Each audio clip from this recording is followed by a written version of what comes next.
Greetings, people of YouTube! Well, here I am again at the final Bowser stage to bring you the countdown you've all been waiting for. Before we get started, let me just say a couple things. These episodes were chosen and ranked strictly on how many votes they got. So if you don't agree with where an episode is placed, or the episode you voted for isn't here, please don't freak out over it. Also, like last time, please be mature with your comments. Alright, don't want to keep you guys waiting any longer. Welcome back to the MoBrosStudios Top 20 Worst Spongebob Episodes.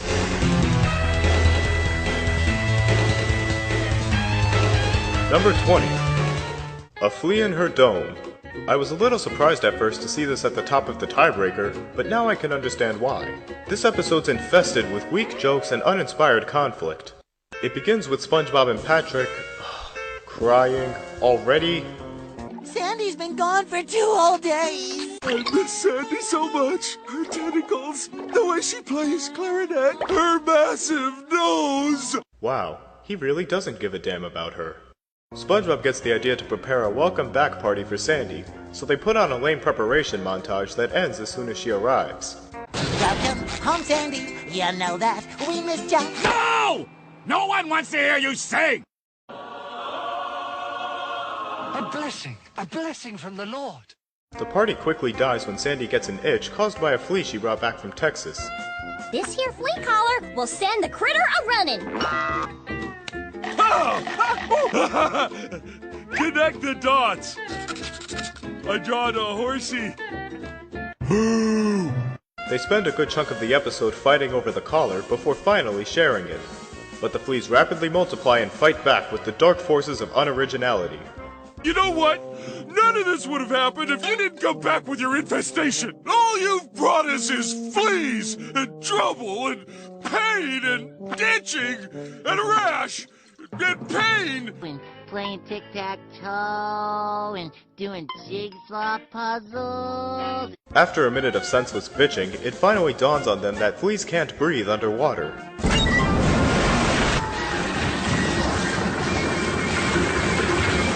They may have triggered the apocalypse, but at least the fleas are presumably dead. Speaking of the apocalypse, on to the next episode. Number 19. The Main Drain. This was part of a ratings trap called Legends of Bikini Bottom, and boy am I glad to see it here. Not only is it boring as hell, but the plot makes absolutely no sense whatsoever. Like many newer episodes, it starts off with a couple minutes of padded out filler. How about you, Squid? No, I do not want a Krabby Patty. You sure? I'll add extra mayo. Anyway, SpongeBob goes to unclog the sink when Mr. Krabs intervenes. Stop messing with that drain plug! Why don't you want me to pull the drain plug, Mr. Krabs? Time for a scary story, boys. The story of the main drain. Basically, the story says a couple of kids unplugged a drain they found on the ocean floor. Causing an apocalypse in the sea! And nobody was ever heard from again. Then where'd the story come from? Despite the warnings they're given, SpongeBob and Patrick decide to look for the drain. They try to get some clues from Plankton and Old Man Jenkins, but just end up slowing down the plot, which isn't even that eventful to begin with. Patrick, we need to find that drain! What? Isn't your curiosity piqued? Nope. If you're not going to do anything, at least make some decent jokes. Let's start walking. Oh, no thanks. I'm not into the whole walking thing. Have I ever mentioned to you guys how unlikable Patrick is nowadays? He's either a smug smartass or an intolerable dumbass, neither of which is pleasant to watch. Anyway, after pummeling Squidward for no reason, they finally reach their destination. Let's pull it! No! We came to see if it was real. Well, how do we know this isn't a fake? If we don't, we'll never know. In other words, he's willing to risk ending the world just to prove his point. Rick move, Patrick. No! You see, We were the two dingalings who pulled that plug. No way. Still doesn't make any sense. We almost messed up big time. Ugh, that was so forced it hurt. But at least those two hellspawn are gone for good. Ah! That's the most realistic story I've ever heard!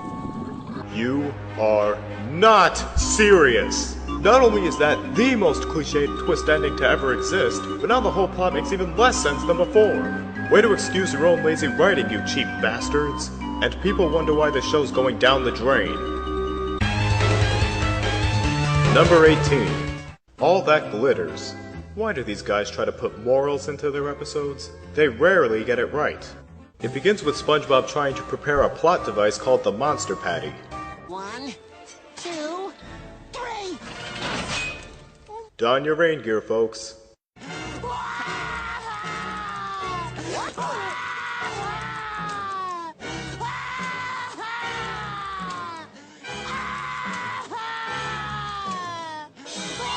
Dear Lord, not even a day without tears had this much crying. After crying for several hours, SpongeBob visits his spatula in the hospital. Wait, what? We'll try to do everything we can. Thank you, Doctor. I'm not a doctor. I'm an actor researching for a role. I am so totally gonna get this part. You may not realize this, new writers, but mean-spirited is not the same as funny. SpongeBob mopes around until he comes across a promising machine called a spatula. Because of its ridiculous price, he sells everything he has in order to buy it. But rather than boosting his career, this happens. Spad, is there something wrong, pal? I would not dare touch such slop as this, how you say, Krabby Patty. Excessive stereotyping is also not the same as funny. Especially if it causes a scene like this. We have something! How's that for something? Au revoir, peasants!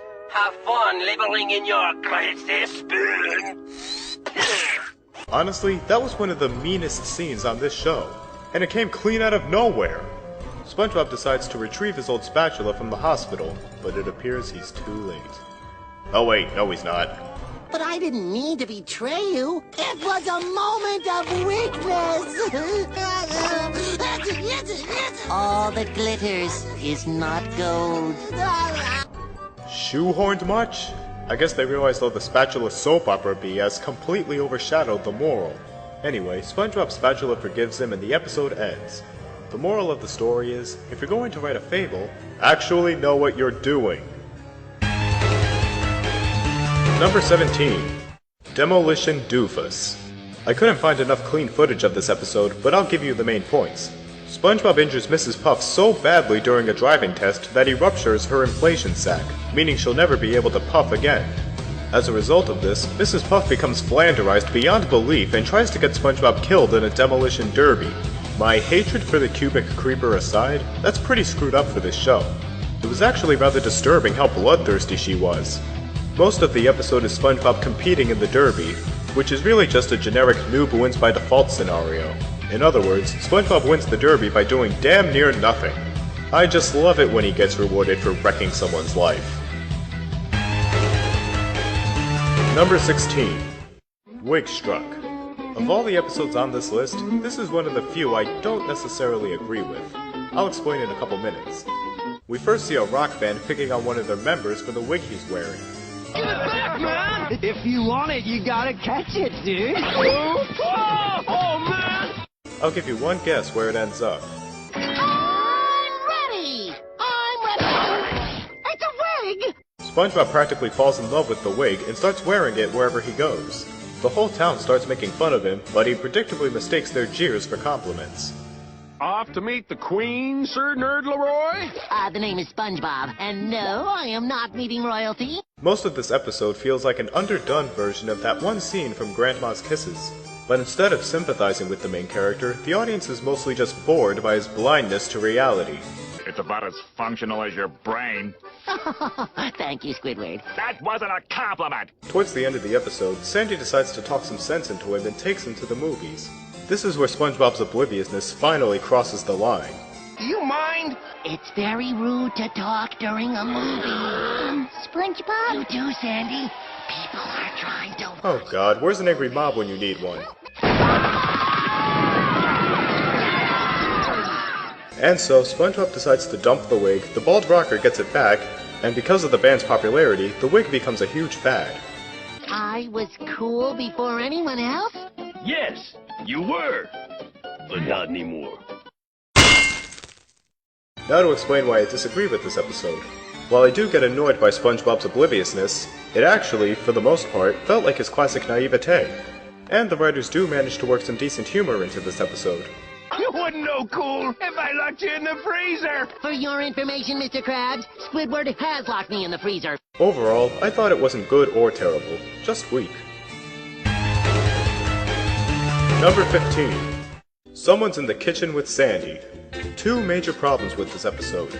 One, it's a direct rip-off of Imitation Crabs, and a terrible one at that. Two, they scapegoat Sandy for an onslaught of cold-hearted scenes. Looks like you guys hooked a ripe one. In an attempt to steal a Krabby Patty, Plankton ends up inside Sandy's tree dome. Time to get this stinky thing off. Is it just me, or are they turning everything on this show into a plot device? In this case, Plankton steals Sandy's apparently removable fur and plans to use it to get the Krabby Patty formula. This is gonna work like a charm. Despite being even more obvious than the Mermaid Man and Barnacle Boy costumes from Shuffleboarding, everybody falls for it. You look different. I just breathe underwater now. It's as simple as that. Hacks! So Plankton gets SpongeBob to show him how a Krabby Patty gets made. In Imitation Crabs, they handled this scenario both creatively and comically. Here, they didn't even try. Oh, you're off center by 3.6 millimeters. Oh, try it again, Sandy. Wasn't there another character involved here? Oh yeah! Sandy storms into town in search of her missing hide, but only finds the cold-hearted scenes I mentioned earlier. Seen anybody in these parts hauling a fur pelt?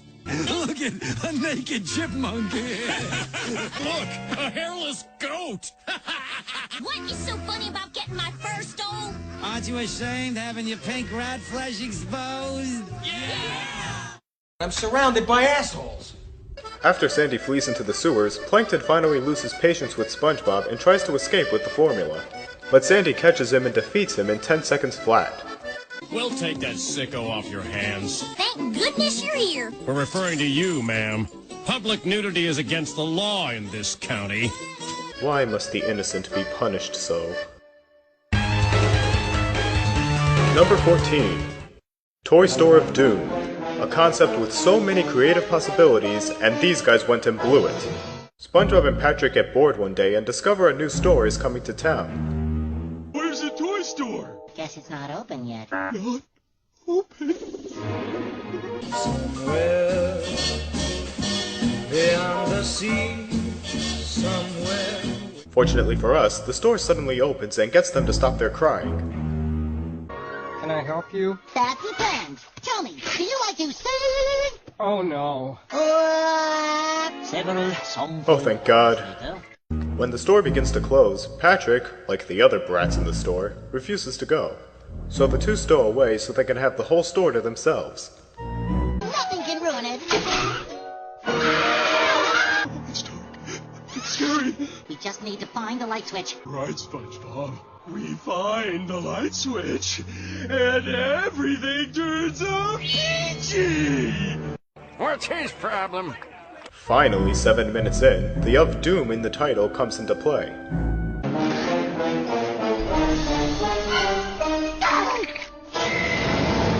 Ugh, the lack of creativity is agonizing. They have the idea for a nightmarish toy store, and this is what they come up with. Shooting bubbles at a wind-up robot. In fact, there was an episode of Rugrats that had a very similar plot, and even they had more interesting conflicts. Anyway, the robot runs out of power, Patrick rewinds it like a dumbass, and they rush outside as soon as the store reopens. That's it. But as uninspired as this is, our next contender is even more so. Number 13. To SquarePants or not to SquarePants? I can only describe this as the sister episode to Best Day Ever. It's curt, boring, and has no business being called a special. So what did they try to hype the hell out of this time? The unimaginable happened. One day, SpongeBob SquarePants changed his pants. That wouldn't have made a big deal in the pre-film era. While SpongeBob's doing his chores, Patrick decides to call and trigger the conflict. You want to hear how long I could do this for? I'm kind of busy. Can it wait? No! They really are turning everything into plot devices, even the characters. SpongeBob eventually gets to his laundry to find all his pants have shrunk. He tries in vain to find more at the mall, so he settles for a familiar substitute. And then we get a good, slow 3 minutes of nothing happening. Huh, deja vu. It's me, SpongeBob. No, you're not! SpongeBob has square pants! Because as we all know, it's all about the outer appearance. Believing no one knows him anymore, SpongeBob reapplies for a job at the Krusty Krab. The rest of the episode is, get this, SpongeBob and Squidward being douchebags to everyone. Not in everything he knows. Oh, that's real nice. For the ending, Mr. Krabs finally talks some sense into SpongeBob and everything goes back to normal. That was what they call a special. An 11-minute snore fest that felt like it was done in 11 minutes. Just wait for the other specials that made it on here. Number 12. Stuck in the Ringer. This one came very close to making it onto my original countdown. Is it as bad as I remember? Let's see. It begins with some awkward sentient objects jokes, before having SpongeBob get stuck in his ringer. Not surprisingly, Patrick is the cause of this conflict. I kind of need your help over here. I'm a little stuck. There you go, buddy! Now you're stuck forever! Freaking idiot. SpongeBob tries to go about his normal routine, but the ringer proves to be nothing but trouble. Way to go, buddy. Aw, thanks, pal. Oh no, don't you dare go the Splinter on us. Ah! Don't go Squid's visit on us either! The carnage piles up until Mr. Krabs decides to throw SpongeBob out.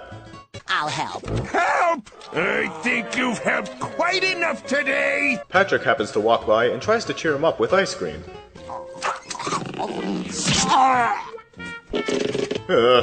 Since that didn't work, Patrick brings him to the carnival and only makes him more miserable.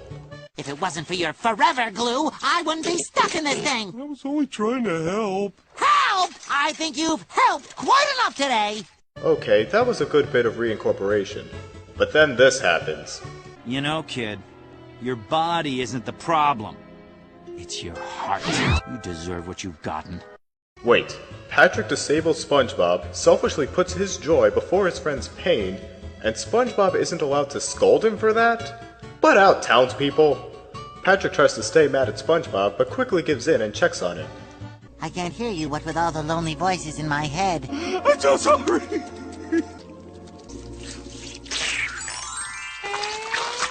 Get ready for another one of the worst endings in SpongeBob history. Look!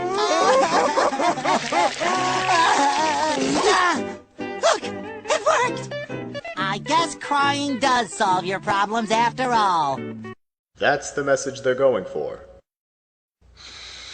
Fuck! Honestly, I was ready to give this episode some points for story, but that just murdered it. Let's move on before I put my fist through my monitor. Number 11. Trench Billies. This was part of the same ratings trap as the main drain. This story tells of SpongeBob and Patrick getting held hostage by redneck stereotypes. First the French and now this? Come on! Our two protagonists go through a typical jellyfishing scene before plummeting into a deep trench. You boys are mighty colorful. Tell it to more angler. I don't like where this is going. Unable to escape, SpongeBob and Patrick must go through a clan initiation or else they'll be killed. Seriously. To deem them worthy. Worthy of what? Of living. Go on, get your fiddle. Am I the only one that finds this a little disturbing? A single family in a completely isolated region with morbidly deformed offspring? Oh no. Are they really suggesting... Kids may not pick up on that, but it's still a stereotype. Speaking of which, SpongeBob and Patrick's initiation is composed of wrestling, hollering, and dueling banjos, and they of course complete each one without a hitch. Well, Patrick, even though you won, it looks like he was the real star. Bop! That was terrible. The clan thus allows them to live another day, but there's a catch. you've been given the great honor of taking care of Ma for the rest of your natural-born lives. For the climax, the Abyssal Hillbillies follow SpongeBob and Patrick back to the surface and settle down for lunch at the Krusty Krab. Oh, yeah. She's gonna make Customer of the Week. What can I say? The humor is weak, the story is weak, and it stereotypes to the point of disgust. Brace yourselves, ladies and gentlemen. The worst is yet to come. No!